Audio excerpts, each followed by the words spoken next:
Oke, Assalamualaikum warahmatullahi wabarakatuh. Kita lanjutkan pertemuan kita mengenai komponen pasif yang sudah saya jelaskan sebelumnya di dalam kelas. Nah, sekarang penjelasan lanjutannya itu akan dijelaskan secara asinkron menggunakan video. Oke, kalau kemarin kan kita sudah belajar tentang kapasitor ya, cara-cara menghitung kapasitor dengan kalau dirangkai secara seri atau juga secara paralel. Terus juga kita juga sudah mempelajari tentang komponen-komponen penyusun kapasitor itu ada apa aja. Nah, sekarang itu kita akan masuk ke fungsi kapasitor.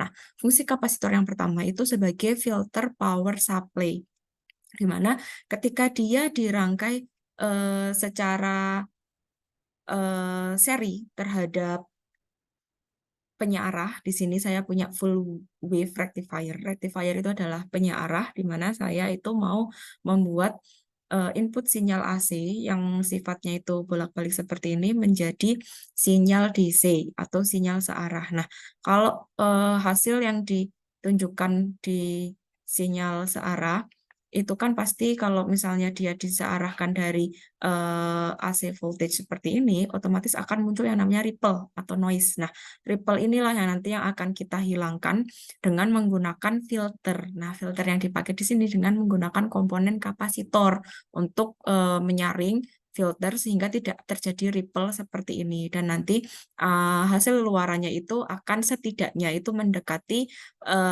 tegangan DC yang sempurna atau bentuknya itu lurus seperti ini. Oke, selanjutnya eh, efektivitas kapasitor sebagai filter atau sebagai tapis itu tuh bergantung pada beberapa faktor, diantaranya jadi ada kapasitansinya atau ukuran kapasitornya, lalu ada nilai beban RL yang dipasang. Kalau kalian perhatikan di rangkaian ini, di sini diodanya itu sebagai rectifier, ini adalah full wave rectifier. Di sini itu adalah sumber 220 atau AC.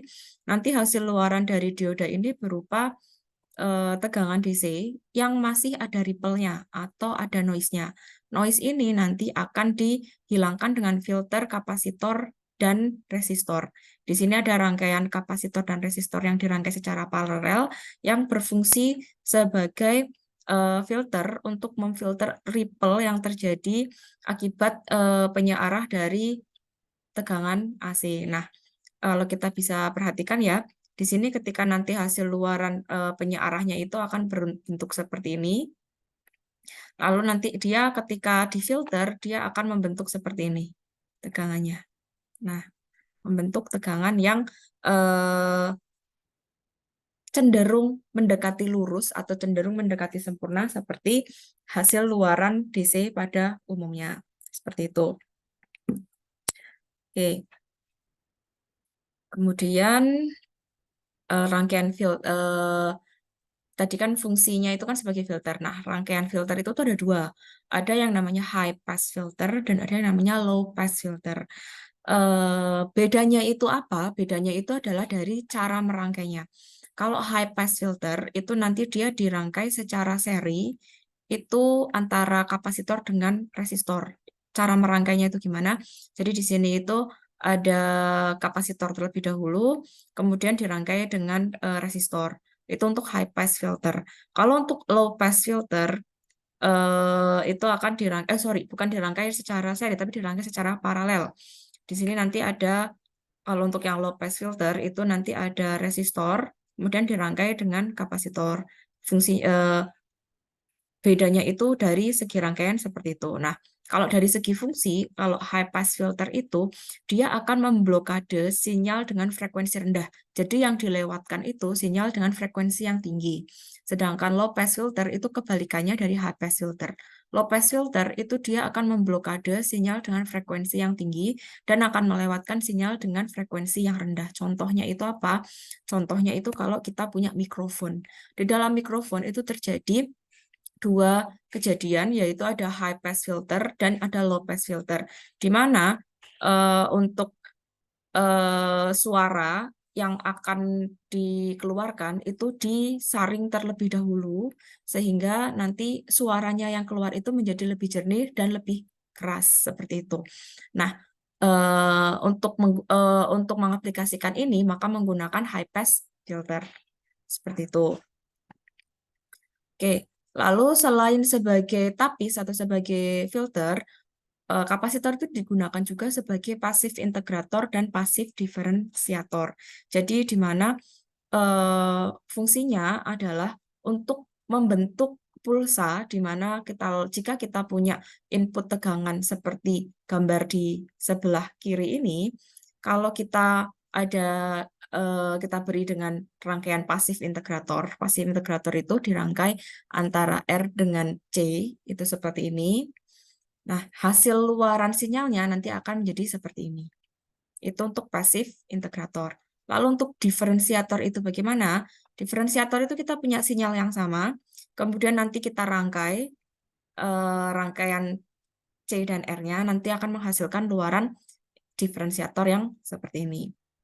Yaitu untuk pasif integrator dan pasif diferensiator. Nah, selanjutnya kita masuk ke induktor.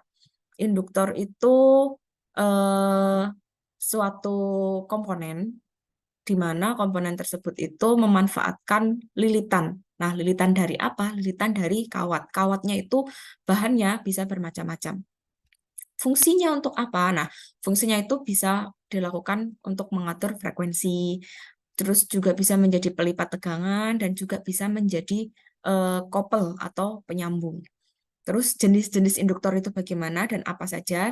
Jenis-jenis induktor itu hanya ada dua, sama seperti kapasitor, yaitu ada fixed induktor dan variable induktor. Seperti itu. Nah, di mana jika kita punya sebuah tegangan yang terukur dan rangkaiannya kita beri induktor di situ, itu nilainya akan tetap atau V sama dengan 0, karena itu tidak terjadi perubahan arus yang mengalir. Seperti itu, di mana kalau kita punya sebuah komponen induktor gitu ya, induktor tersebut itu akan mengalami perubahan ketika ada perubahan arusnya yang mengalir di rangkaian tersebut. Jika tidak ada perubahan arus, maka tegangan pada induktor itu nilainya akan tetap, sehingga nanti selisihnya itu bernilai 0. Nah, contoh-contoh induktor itu seperti yang ditampilkan di gambar ini. Jadi ada induktor, fix induktor atau nilainya tetap, dan ada variabel induktor, di mana dia itu bisa diubah-ubah bergantung dari jumlah lilitan koilnya. Nah, yang di sini itu simbolnya, ini simbol fix induktor, yang ini simbol untuk variabel induktor. Seperti itu. Nah, tadi kita sudah menyinggung sedikit simbol induktor. Untuk lebih jelasnya, simbolnya itu seperti ini. Di mana ini itu ada simbol induktor, lalu di sini itu ada garis 2 nih. Bedanya itu apa sih antara simbol induktor yang ini dengan simbol induktor yang garis 2 ini? Di sini juga ada garis putus-putus. Nah, bedanya adalah kalau untuk simbol induktor yang ini tidak ada garis sejajarnya di sampingnya, itu menandakan bahwa dia itu hanya memanfaatkan lilitan kawat tanpa ada medium di dalamnya. Nah, maksudnya medium tuh misalnya core intinya itu tuh nggak ada. Jadi benar-benar pure hanya udara aja. Tapi kalau semisal kita contoh ada garis-garis seperti dua garis yang sejajar ini, maka dia bisa disebut juga sebagai core-nya itu atau inti dalamnya itu adalah core besi. Seperti itu. Oke, nah, lalu ada tipe-tipe induktor. Tipe-tipe induktor itu kita punya yang namanya solenoid. Itu yang kalau kita dililitkan biasa, di dalamnya boleh ada core-nya, boleh nggak ada core-nya, itu solenoid. Terus kita punya bentuknya itu torus. Torus itu bentuknya seperti donat. Jadi bentuk inti core-nya itu bulat, kemudian nanti ada lilitan yang mengelilingi torus tersebut. Lalu ada yang bentuknya chips. Nah, kalau yang bentuknya chips ini mirip bentuknya seperti resistor. Oke, untuk komponen-komponen induktor itu ada beberapa macam. Jadi dia itu ada dipengaruhi oleh panjangnya, oleh luas penampangnya, oleh core materialnya, dan juga oleh jumlah lilitannya. Nah, dari beberapa komponen tersebut, itu nanti akan menghasilkan yang namanya induktansi, di mana induktansi itu rumusnya sama dengan lilitan kuadrat dikali dengan mu, di mana mu ini adalah core materialnya atau bahan materialnya itu apa, dikalikan dengan luas penampang atau cross sectional area dibagi dengan panjangnya. Panjang apa? Nah, panjang dari si eh, lilitan tersebut. Seperti itu. Terus induktor juga itu terdapat dalam beberapa ukuran. Maksudnya ukuran itu adalah besarannya. Itu ada microhenry dan Henry. Biasanya itu disesuaikan dengan kebutuhan. Kalian tuh butuhnya komponen ini tuh dipakai di mana. Kalau semisal diaplikasikan di sistem komunikasi, itu biasanya kita pakai satuan yang paling kecil, yaitu yang microhenry. Tapi kalau semisal kita akan mengaplikasikan di sistem power seperti distribusi, transmisi jaringan dan sebagainya, itu kita menggunakan induktansi yang besar dengan satuannya itu dalam Henry seperti itu. Nah, terus untuk inti induktor atau core material itu tuh boleh terbuat dari berbagai macam bahan. Bisa besi, bisa plastik atau bahkan udara alias hanya lilitannya saja. Gitu. Nah, terus tegangan yang terjadi di sebuah induktor itu dirumuskan sebagai apa? Rumusnya ini, di mana V-nya itu sama dengan L atau induktansinya itu dikali dengan arusnya. Seperti itu. Nah, untuk rangkaian induktor itu bisa dirangkai secara seri dan paralel. Untuk rumusnya itu bisa kita mengingat-ingat cara mengerjakan ini persamaan resistor, di mana resistor itu kan kalau kita rangkai seri itu nanti persamaannya menjadi ini, tinggal dijumlah saja. Sama seperti dengan induktor. Misal induktor kita ada 1, 2, 3 induktor, berarti nanti untuk rangkaian induktansi totalnya atau L totalnya itu nilainya tinggal L1 ditambah L2 ditambah L3. Lalu untuk yang rangkaian paralel itu sama dengan cara kita mencari nilai resistor total pada rangkaian paralel juga, yaitu dengan 1/L ekuivalen sama dengan 1/L1, 1/L2, 1/L3. Jika menggunakan 3 jenis induktor yang dirangkai secara paralel. Jadi bisa kita simpulkan ya, kalau untuk mencari rangkaian seri dan paralel itu yang induktor dan resistor caranya sama. Nah, yang berbeda itu yang di kapasitor. Kalau kapasitor itu terjadi kebalikannya, seperti itu. Kemudian di sini ada contoh soal. Contoh soal di mana saya punya 1, 2, 3, 4, 5, 6. Ada 6 induktor yang dirangkai dengan sedemikian rupa. Kemudian pertanyaannya adalah kita diminta untuk mencari induktansi totalnya atau L ekuivalennya itu berapa. Nah, kita pecah terlebih dahulu. Kita pecah terlebih dahulu, kita lihat dari rangkaian yang ada di sebelah sini ya, di mana induktansi pada induktor ini 10H, 12H, 20H ini kan dirangkai secara seri. Sehingga ketika dia dirangkai secara seri, maka tinggal kita jumlahkan saja menjadi 10 plus 12 plus 20 sama dengan 42 Henry. Oke, setelah kita dapat nilainya, kemudian dari hasil ini, kita akan paralelkan dengan induktor yang dipasang di sini, yang 7 Henry ini. Kita paralelkan dengan ini, dengan persamaan seperti ini. Kita bisa menghitung dengan rumus singkat, 7 kali 42 dibagi 7 tambah 42 sama dengan 6 Henry. Berarti nanti di sini itu nilainya 6 Henry. Kemudian, karena kita sudah dapat 6 Henry nih dari hasil ini kita seri, kemudian diparalel dengan 7 Henry, hasilnya 6 Henry, kemudian 6 Henry ini seri dengan 4 Henry dan 8 Henry.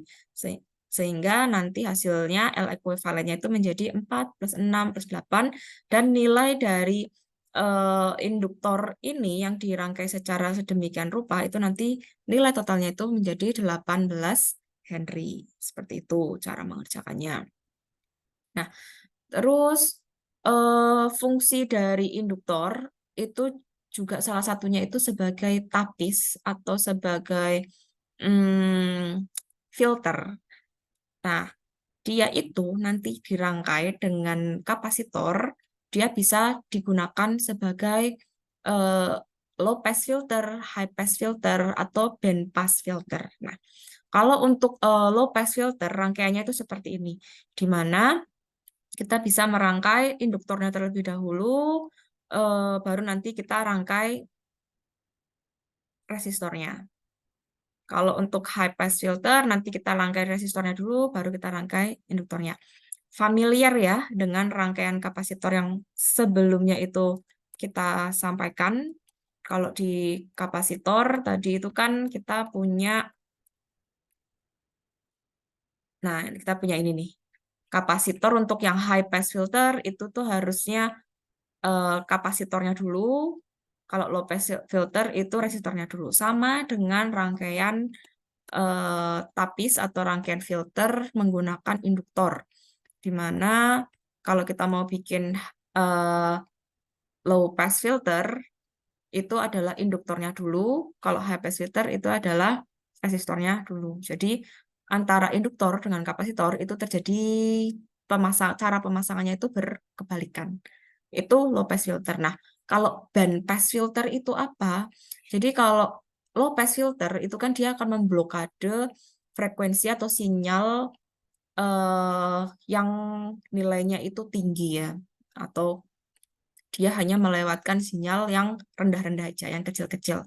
Nah, kalau high pass filter itu kan akan memblokade sinyal yang rendah dan dia akan melewatkan sinyal yang tinggi. Kalau band pass filter itu dia akan memblokade sinyal dari jarak tertentu sehingga kalau dia nilainya terlalu kecil nanti dia nggak bisa lewat, yang terlalu besar dia juga nggak bisa lewat. Jadi kalau band pass filter itu bisa disebut juga seperti tapis jendela atau filter jendela karena di sini dia punya batas atas dan batas bawah, di mana itu nanti nilainya bisa disesuaikan seperti itu. Jadi yang atas kita potong, yang bawah kita juga potong. Kita punya nilai di tengah-tengahnya. Itu kita namakan sebagai band pass filter. Tuh, disebut juga sebagai window filter atau disebut juga sebagai pita karena dia di sini membentuk sebuah pita, ada batas atas dan batas bawahnya. Seperti itu. Nah, untuk rangkumannya, jadi di sini kita bisa melihat ya ada perbandingan antara resistor, kapasitor, dan induktor, di mana dia ada hubungannya dengan tegangan dan arus, itu bisa dilihat pada baris pertama di sini, di mana V itu sama dengan I dikali R, untuk kapasitor itu V sama dengan 1/C dikali integral I plus V0, lalu untuk induktornya nanti kita bisa mencari dengan V sama dengan L dikali I, di mana I itu merupakan diferensial terhadap waktunya. Seperti itu. Nah, yang kita soroti itu nanti di sini nih, di bagian series dan paralel cara mengerjakannya. Bisa kita simpulkan ya, kalau kita melihat dari hasil persamaannya ini, di mana kalau kapasitor kita bandingkan dengan resistor dan induktor, cara pengerjaannya itu saling berkebalikan. Kalau induktor dan resistor itu sama, sedangkan kapasitor itu berbeda sendiri. Seperti itu. Oke, nah ini ada macam-macam induktor. Tadi yang di awal juga sudah saya sampaikan ya, induktor itu ada di sini open core coil. Nah, di sini biasanya dipakai untuk low pass filter. Kalau tadi kan saya memperkenalkan tuh yang ini aja nih, induktor yang biasa, yang toroid juga saya sudah perkenalkan. Kalau yang sekarang ini ada beberapa contoh yang lain. Ini ada open core, itu biasanya digunakan untuk low pass filter, biasanya dipakai di speaker. Terus lalu di sini ada yang namanya toroid coil, bentuknya seperti donat yang tadi saya sudah bilang. Biasanya itu dipakai di eh, dipakai di rangkaian alternating current. biasanya digunakan untuk mengurangi interference dari EMI. Nah, sedangkan yang ini namanya hash choke coil itu biasanya dipakai untuk melewatkan arus yang tinggi seperti itu. Ada macam-macamnya, nanti bisa dibaca dan bisa dicari lagi untuk kegunaannya seperti apa, lalu nanti dirangkainya seperti apa dan bagaimana. Itu untuk macam-macam induktor. Kemudian di sini kita akan mempelajari mengenai transformator. Seperti yang kita pernah pelajari saat kita masih SMA dulu ya. Kalau transformator itu kan fungsi utamanya ada dua. Itu bisa digunakan untuk step up tegangan atau step down tegangan. Nah, karena dia bisa step up tegangan dan step down tegangan, dia juga bisa untuk step up power atau daya dan juga step down power atau daya. Seperti itu. Nah, fungsinya tadi yang sudah saya sampaikan itu cuma ada dua, macam-macamnya juga cuma ada dua, yaitu ada yang step up dan step down. Bedanya itu apa? Bedanya itu nanti di jumlah lilitannya. Kalau seperti yang kita ketahui, bentuk trafo itu kan seperti ini ya, terdiri dari berbagai macam lilitan. Nah, simbol elektronikanya itu nanti seperti ini. Kalau untuk yang step up itu nanti karena dia berfungsi untuk menaikkan tegangan, berarti nanti lilitannya atau lilitannya yang ada di V output itu akan lebih banyak dibandingkan yang di V inputnya. Nah, bisa dilihat di sini ya, di mana N sekunder atau lilitan sekunder itu lebih banyak atau lebih besar dibandingkan dengan N primer atau lilitan primernya. Itu untuk yang step up. Lalu kemudian selanjutnya kita punya skema trafo untuk step down, di mana kalau kita perhatikan di sini jumlah lilitan sekundernya itu lebih sedikit dibandingkan jumlah lilitan primernya. Untuk dilihat dari simbol elektronikanya pun akan berbeda seperti ini. Oke, nah selanjutnya kita akan masuk ke rumus trafo atau transformator yang mana rumus ini tuh sudah sangat familiar. Jadi kita punya kalau trafo itu kan dia akan menghasilkan panas, di mana panas tersebut itu akan mengurangi efektivitas dan efisiensi kerja dari si trafonya. Karena dia menghasilkan panas, di mana panas tersebut juga dikompensasi akibat adanya lilitan yang terjadi di trafo tersebut. Sehingga untuk nilai efisiensinya itu kita bisa hitung dengan menggunakan perhitungan seperti ini, di mana efisiensi sama dengan W out per W in. W itu adalah daya yang dapat dijabarkan sebagai V dikali I dikali T. Nah, karena out dibagi dengan in, di mana out itu adalah sekunder, maka bisa kita tuliskan sebagai V sekunder dikali I sekunder dikali T. Dibagi V primer dikali P primer dikali T, di mana nilai T-nya ini akan sama, karena dia bekerja di waktu yang sama. Sehingga bisa kita coret, hilang, karena T-nya itu saling membagi, sehingga nanti untuk efisiensinya itu bisa dirumuskan menjadi seperti ini. V sekunder dikali I sekunder dibagi V primer dikali I primer dikali 100%. Karena nanti satuannya efisiensi itu dalam bentuk persentase. Biasanya dinyatakan kayak, oh efisiensi trafonya ini berapa persen sih? Sekian, 60%. Oh 60% itu maksudnya seperti apa? Oh maksudnya nanti power yang dihasilkan itu 60 dibagi sekian. Tuh, seperti itu. Kira-kira. Nah, atau semisal kayak, oh kalau 60%, oh berarti nanti untuk powernya itu sekitar 1/sekiannya dari power sekundernya itu 1/sekiannya dari power primernya, seperti itu. Itu juga bisa. Ini disebut sebagai persamaan efisiensi trafo. Lalu kemudian untuk rumus trafo ideal, nah kalau trafo ideal itu dianggap efisiensinya itu 100%. Kalau 100% itu berarti dia tidak ada perbedaan nih antara daya yang ada di sekunder dan yang ada di primer. Karena nggak ada perbedaan daya tersebut, maka disebut sebagai efisiensi 100%. Sehingga nilai power sekunder itu akan sama dengan power pada di primer. Seperti itu. Nah, tapi di dunia ini itu jarang sekali, bahkan tidak ada suatu alat yang memiliki efisiensi itu hingga 100%.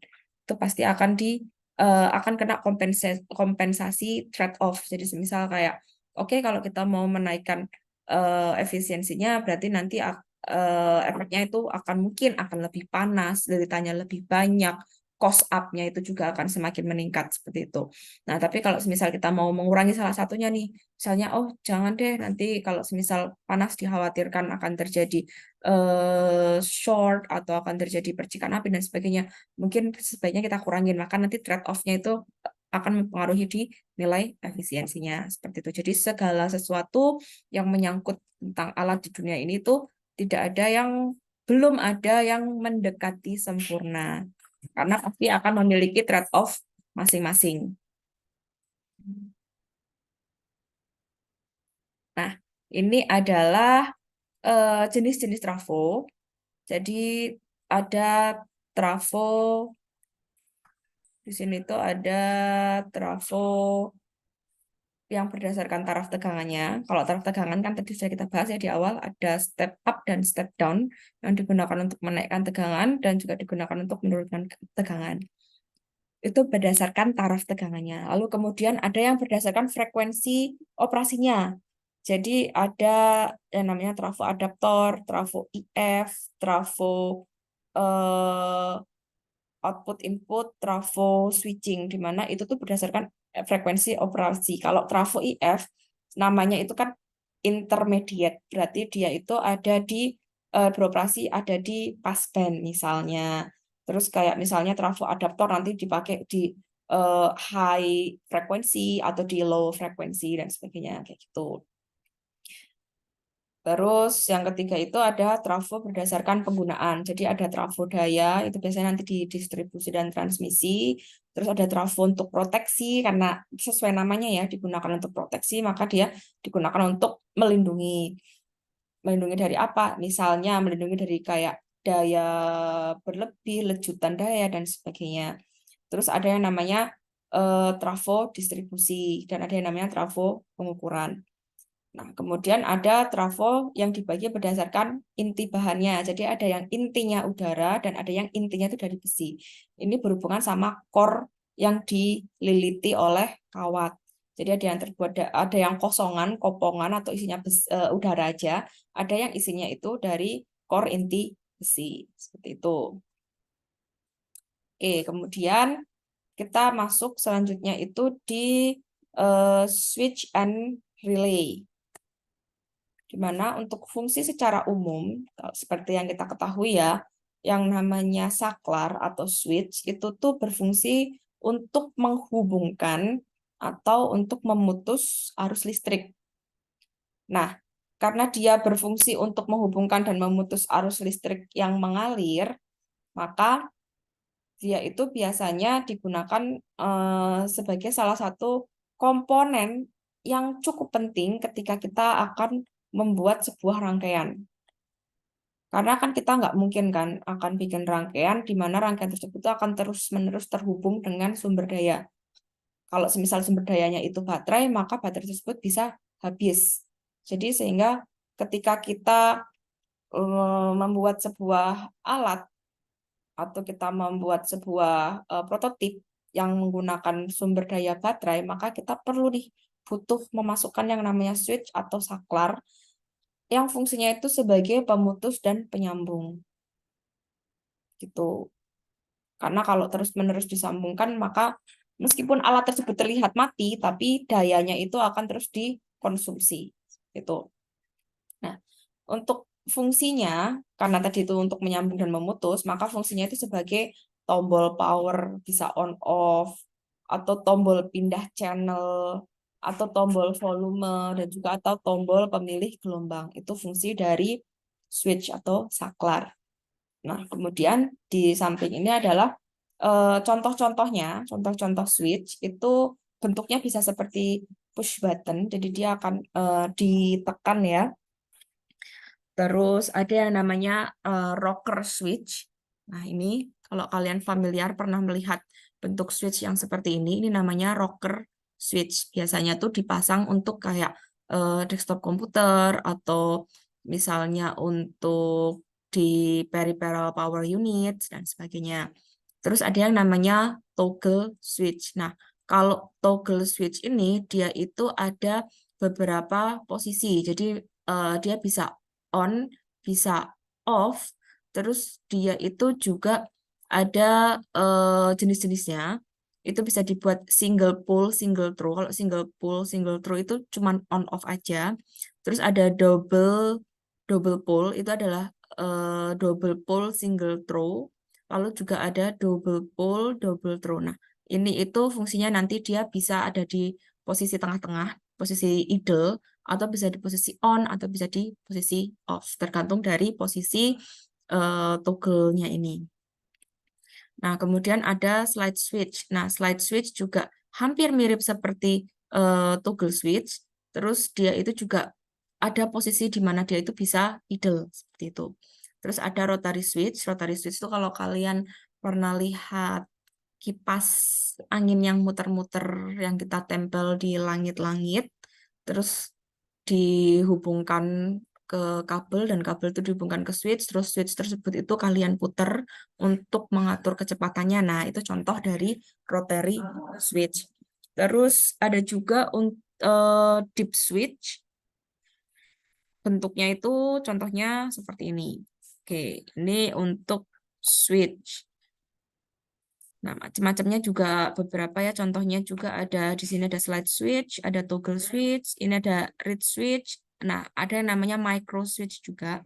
Micro switch ini juga bisa digunakan menjadi inputan atau sensor. Biasanya kalau kalian membuat sebuah model eh, lift atau elevator, di mana model lift atau elevator tersebut untuk mengaktifkan, misal di lantai tertentu dia aktif atau nyala. Nah, dia biasanya menekan si micro switch ini tuh juga bisa gitu. Terus ini push buttonnya tadi yang sudah saya sampaikan juga. Dan ini juga ada keterangan-keterangannya ya. Di mana kalau ini micro switch mempunyai 3 terminal, 2 kondisi, ada normally closed dan ada normally open. Seperti itu.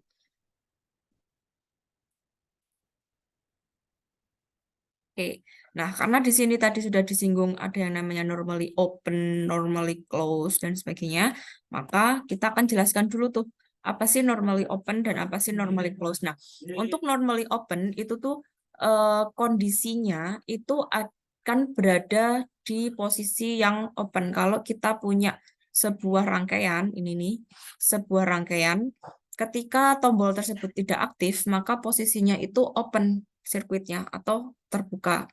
Nah, kalau kita tekan baru dia akan tersambung. Itu kondisi normally open. Kalau normally close itu kondisinya kebalikannya. Jadi ketika ketika posisinya itu tidak kita tekan, itu justru sudah tersambung. Nah, tapi ketika kita tekan justru nanti dia akan terlepas atau terputus. Itu disebut sebagai normally close. Nah, contohnya kalau di simbol rangkaian itu seperti ini nih, kontak NONC-nya.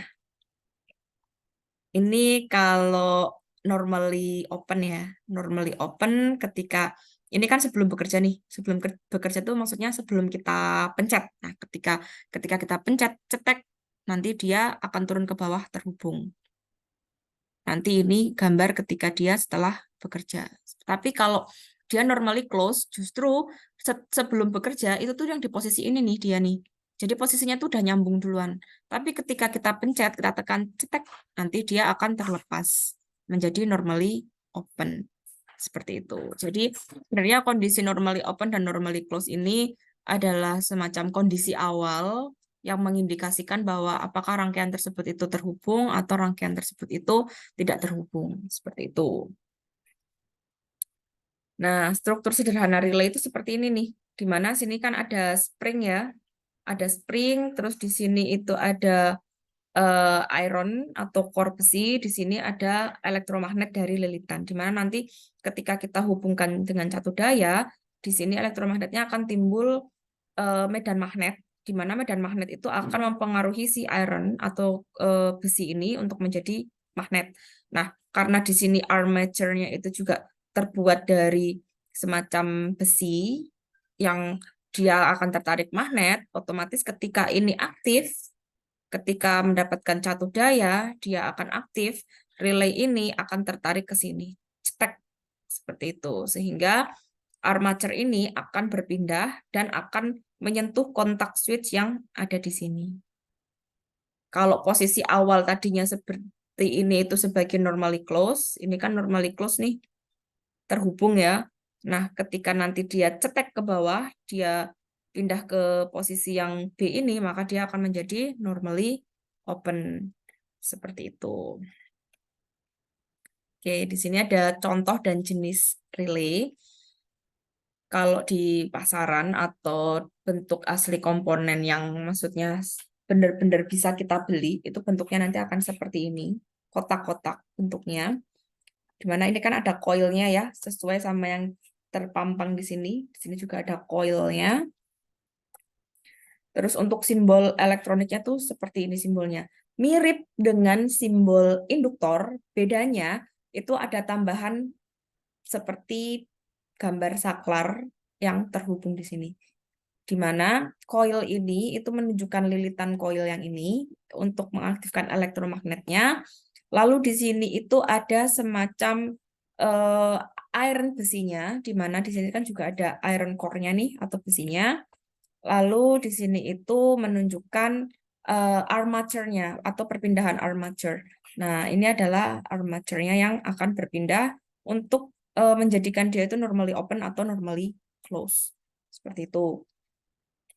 Itu simbol relay. Nah, kalau yang bawah ini ada titik-titik putusnya seperti ini, garis putus-putus, itu menunjukkan bahwa dia adalah push button. Jadi dia akan ditekan cetek, akan ditekan cetek. Nah, kalau gambarnya seperti ini, dia itu menunjukkan kayak perpindahan armature biasa. Mungkin kalau kita bisa lihat seperti micro switch ya bentuknya karena ada armature-nya seperti itu. Oke. Nah, ini jenis-jenis relay berdasarkan pull and throw-nya. Jadi kalau single pull, single throw itu seperti ini. Jadi ada satu pull, satu throw. Kalau ini single pull, double throw. Ini bisa normally open, ini bisa normally close ke sini. Jadi nanti double throw-nya ini bisa dihubung, ini tuh bisa dibikin, kalau dalam rangkaian, bisa dibuat sebagai normally open atau normally close. Kalau yang ini, dia hanya boleh dan hanya bisa menjadi normally open saja. Kalau ini kita mau bikin dia normally close, kita bisa dihubungkan ke A. Kalau kita bikin dia normally open, kita bisa hubungkan ke B-nya. Seperti itu. Nah, ini ada double throw, single throw. Kalau ini nanti bisa digunakan untuk dua rangkaian yang berbeda yang ingin kita aktifkan dengan satu kali pencet. Nah, kalau di sini ada double throw, double pull, double throw. Ini fungsinya sama dengan yang single pull, single throw, tapi ini bisa digunakan untuk dua rangkaian. Jadi untuk double pull itu biasanya dipakai untuk dua rangkaian, kalau single pull biasanya dipakai untuk satu rangkaian saja. Seperti itu. Nah, fungsinya itu untuk apa? Fungsinya itu biasanya untuk menjalankan fungsi logika atau logic function. Itu fungsi relay. Atau bisa digunakan sebagai time delay. Itu biasanya kayak micro switch ya. Kalau cara kerja misalnya sebuah benda yang berjalan di konveyor, nanti benda tersebut kalau sudah menekan si micro switch, maka konveyornya akan mati. Itu juga bisa digunakan cara kerja yang seperti itu. Lalu bisa digunakan juga untuk mengendalikan sirkuit atau rangkaian tegangan tinggi. Terus juga bisa digunakan untuk melindungi motor dan komponen lainnya yang terhubung secara singkat atau hubung short. Itu fungsi dari relay. Pada dasarnya, relay dan switch itu memiliki kegunaan yang hampir sama karena sama-sama berfungsi dan sama-sama memiliki fungsi untuk normally close atau normally open seperti itu. Tapi untuk kegunaannya itu ada plus minusnya. Nah, kegunaannya itu nanti disesuaikan dengan jenis rangkaian atau eh, jenis komponen yang akan digunakan juga seperti itu.